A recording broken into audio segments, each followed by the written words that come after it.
بسم اللہ الرحمن الرحیم۔ ام عزیر وائس میں آپ کا خیر مقدم ہے۔ ایک سبق آموز واقعہ۔ ایک دفعہ کا ذکر ہے، ایک نہایت محنتی کسان جس کا نام رحیم تھا، ایک زرعی گاؤں میں رہتا تھا۔ رحیم کے 4 بیٹے تھے۔ ان کے نام تھے اکبر، اصغر، ناصر اور بابر، جو کہ چاروں میں سب سے چھوٹا تھا۔ یہ چاروں بھائی دوسرے سب ان بچوں سے بہت مختلف تھے جو کہ قریبی دیہی علاقوں میں رہتے تھے، کیونکہ یہ چاروں اپنا زیادہ تر وقت کھیلنے اور شرارتیں کرنے میں گزارتے تھے۔ جب ہمسائے میں رہنے والے لوگ ان بھائیوں کی شرارتوں سے تنگ آ جاتے تو رحیم سے ان کی شکایت کرتے، تب وہ سب شرارتی بھائی بھولے بھالے بن جاتے اور وعدے پر قائم رہنے کا ارادہ کیے بغیر ہمسائیوں سے معافی بھی مانگ لیتے۔ گاؤں میں ایک پرائمری اسکول تھا۔ رحیم نے اپنے چاروں بیٹوں کو وہاں اس امید میں داخل کرا دیا کہ ان کے اندر کوئی نظم و ضبط قائم ہوگا، مگر یہ سب بھائی روزانہ اسکول بہت دیر سے جاتے اور استاد خواہ کتنی دفعہ ڈانٹ ڈپٹ کرتے، مگر وہ اپنی طور طریقے نہ بدلتے۔ رحیم بہت ہی رحم دل انسان تھا اور اس نے کبھی اپنے بیٹوں کے ساتھ سخت کلامی نہیں کی، بلکہ وہ ان کے پاس بیٹھ جاتا اور ان کو دلائل دے کر سمجھانے کی کوشش کرتا۔ پیارے بیٹو، رحم دل والد نے ایک دن بہت پیار سے کہا، تم لوگ ابھی بہت کم سن ہو اور اپنا تمام وقت کھیل کود میں گزارتے ہو، لیکن اگر تم نے اس عمر میں محنت کرنا نہ سیکھا تو جب تم لوگ بڑے ہو جاؤ گے تو کچھ بھی کرنے کے قابل نہیں ہوگے۔ سب بیٹے ایک زبان ہو کر بڑے جوش سے کہتے، ابا جان، آپ بالکل فکر نہ کریں، ہم بہت جلد سب کچھ سیکھ لیں گے، ہم وعدہ کرتے ہیں۔ لیکن جیسے ہی ان کے والد انہیں ایک اور موقع دینے کے لیے راضی ہوتے تو چاروں بھائی اپنا وعدہ فوراً بھول جاتے اور جلد ہی اپنے پرانے طور طریقوں پر اتر آتے، اور وہ جدھر بھی نکل جاتے شرارتیں کرتے، تباہی اور بربادی ڈھاتے نظر آتے۔ اگر کوئی ان سے کوئی کام کرنے کے لیے کہتا تو وہ سب طرح طرح کے بہانے بنا دیتے، جبکہ دراصل یہ چاروں بھائی نہایت سست اور کاہل تھے۔ پھر اسی طرح دن، مہینے اور سال گزر گئے اور یہ چاروں بڑھ کر جوان ہو گئے۔ انہوں نے پڑھنا لکھنا بالکل نہ سیکھا اور نہ ہی انہوں نے کھیت پر کوئی کام والد کی مدد کے لیے کیا۔ وہ ہمیشہ ایک دوسرے کو اپنی من گھڑت فضول باتوں اور مشکلات کے لیے الزام دیتے رہتے، اور ان میں سے کسی ایک نے بھی کبھی ایک دفعہ بھی اپنے برے طور طریقے کے لیے اپنی ذمہ داری قبول نہیں کی۔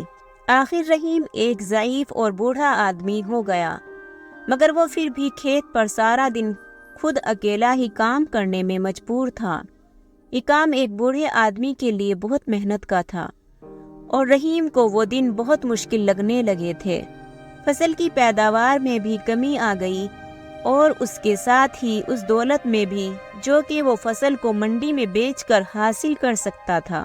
رحیم اور اس کی بیوی اپنے مستقبل کے بارے میں بہت پریشان تھے، مگر وہ چاروں بھائی ان واقعات کے بارے میں بالکل بھی پریشان نہ ہوتے تھے۔ کبھی کبھار وہ کھیت میں اپنے والد کی مدد کرنے کے لیے چلے جاتے، لیکن زیادہ تر اپنے بچاؤ کی خاطر بہانے بناتے رہتے۔ وہ تمام دن صرف نکمے بیٹھے رہتے، کھاتے پیتے اور آرام سے سوتے۔ اگر کبھی کوئی اکبر سے کہتا کہ وہ کھیت پر جا کر اپنے والد کی مدد کرے تو وہ کہتا کہ دوسرے تینوں میں سے کوئی جا کر مدد کرے، کیونکہ میرے تو سر میں درد ہے، وغیرہ وغیرہ۔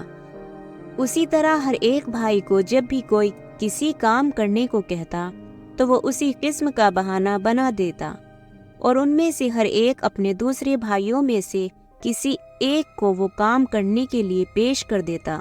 پھر ایک وقت ایسا آیا کہ رحیم واقعی اس قدر ضعیف اور بیمار ہو گیا کہ کوئی کام کرنے کے قابل نہیں رہا، اور اس نے حقیقت میں یہ محسوس کیا کہ وہ زیادہ دیر تک زندہ نہیں رہ سکے گا۔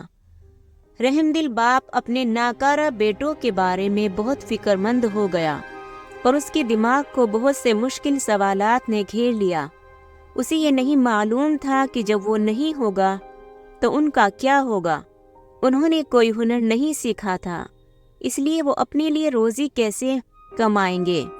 ان کے برے اعمال کے باوجود رحیم اپنے بیٹوں کو دل سے چاہتا تھا اور ان کی مدد کرنا چاہتا تھا، اس لیے وہ بیچارہ ضعیف آدمی بہت ہی غور سے یہ سوچنے لگا کہ کیا کیا جائے۔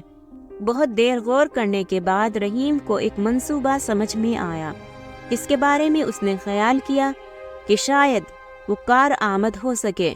پھر وہ خود بخود مسکرایا اور اس نے اپنی بیوی سے کہا کہ وہ اس کے چاروں بیٹوں کو بلا کر لائے تاکہ وہ اس کے سامنے آ کر بیٹھے اور اس سے پہلے کہ وہ قبر میں جا سوئے انہیں اپنی وصیت سنائے اور نصیحت کے چند الفاظ بھی کہہ سکے۔ رحیم کی بیوی یہ سن کر بہت پریشان ہو گئی کیونکہ وہ اپنے خاوند کو بہت چاہتی تھی۔ بہرحال اس نے اپنے بیٹوں کو بلوایا اور انہیں ان کے والد کی خواہش کے بارے میں بتایا۔ چاروں بھائیوں کو اس بات کا بہت صدمہ ہوا کہ ان کا باپ فوت ہو جائے گا۔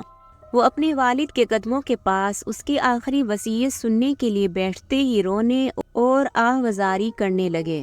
پیارے بیٹو، رحم دل باپ نے کہا، میں نے زندگی بھر تم سے محبت کی اور تمہاری دیکھ بھال کی۔ میں نے واقعی پوری کوشش کی کہ تم خوشی اور آرام و آسائش سے رہو اور میں تمہاری حفاظت کرتا رہا، لیکن اب میں بوڑھا اور بیمار ہوں اور جانتا ہوں کہ میں جلد ہی مر جاؤں گا۔ بوڑھا پھر کھانسنے لگا، اس کی سانس میں کھرکھراہٹ تھی اور اب چاروں بھائی خود دیکھ سکتے تھے کہ ان کا باپ حقیقت میں بہت بیمار تھا۔ لیکن میں نے ایک بہت بڑا خزانہ تم لوگوں کے لیے بچا رکھا ہے، رحیم نے گفتگو جاری رکھتے ہوئے کہا، تاکہ تمہاری زندگی میرے جانے کے بہت عرصے بعد تک بھی آرام سے گزرتی رہے۔ بہت زمانہ گزرا، میں نے اپنے کھیت کی زمین میں کسی جگہ ایک بہت بڑا اور بہت گہرا گڈھا کھودا۔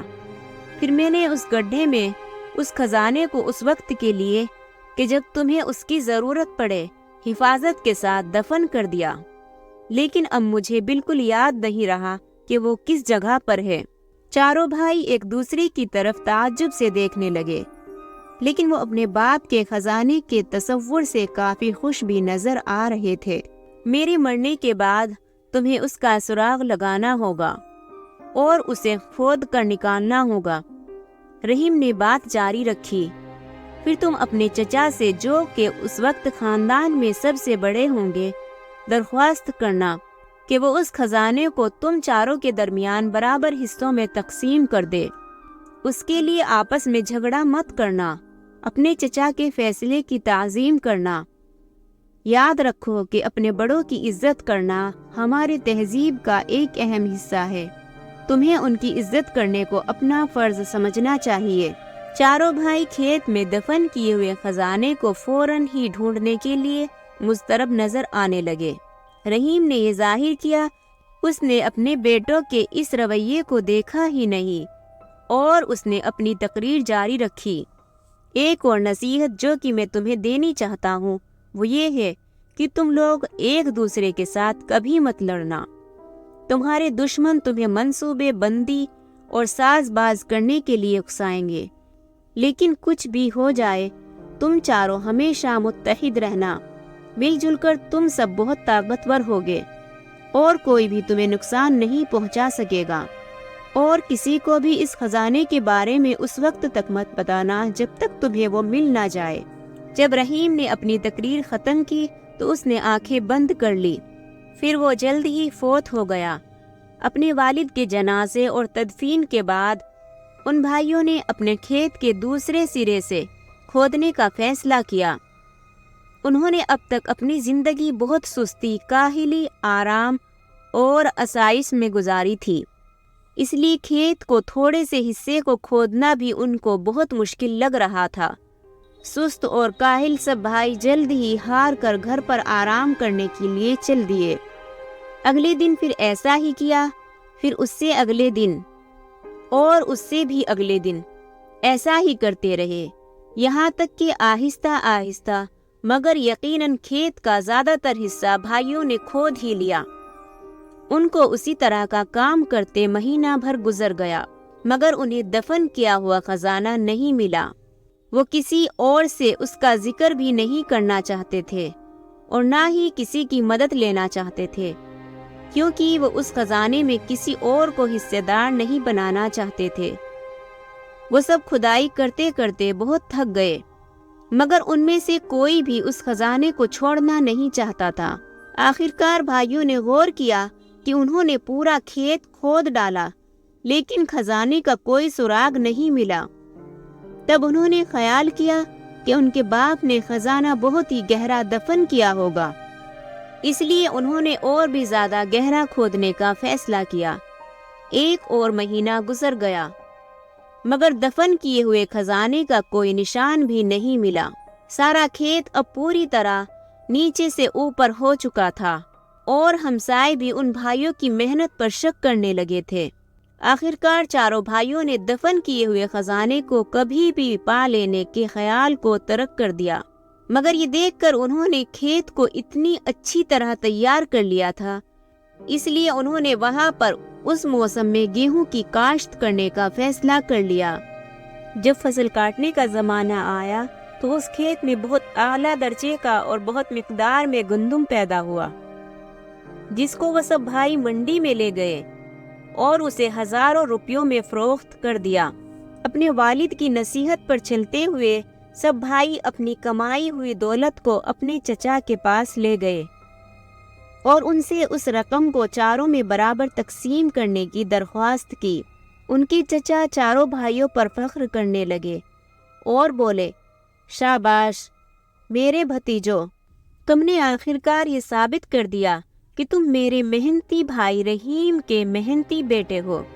یہ کھیت جو میرا بھائی تمہارے لیے چھوڑ گیا ہے وہ خود ہی ایک خزانہ ہے، اور اگر تم اس طرح محنت کرتے رہو گے تو تم اس کا ہمیشہ انعام پاتے رہو گے۔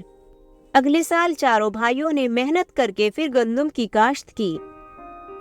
اس دفعہ پیداوار اور پہلے سے بھی بڑھ کر ہوئی، اور جب انہوں نے یہ گندم منڈی میں فروخت کی تو انہوں نے پہلے سے بہت زیادہ رقم بنائی۔ کچھ سال تک اسی طرح کام کرنے کے بعد چاروں بھائی کافی امیر ہو گئے اور اپنے کام میں بھی خوش رہنے لگے۔ آخرکار یہ واضح ہو گیا کہ اکبر، اصغر، ناصر اور بابن نے دفن کیے ہوئے خزانے کے معمے کو حل کر لیا کہ اصل خزانے تو محنت اور ترتیبی نظام کا صلہ تھا۔ چاروں بھائی اپنے والد کی ہوشیاری اور دوربینی پر فخر کرتے تھے، کیونکہ صرف وہی تھے کہ جس نے ان کو محنت، نظم و ضبط، اتحاد اور اپنے بڑوں کی تعظیم کی فضیلت کا سبق دیا تھا۔ Thanks for watching Uzair Voice. Like and share and subscribe. Press the bell icon. And thank you so much.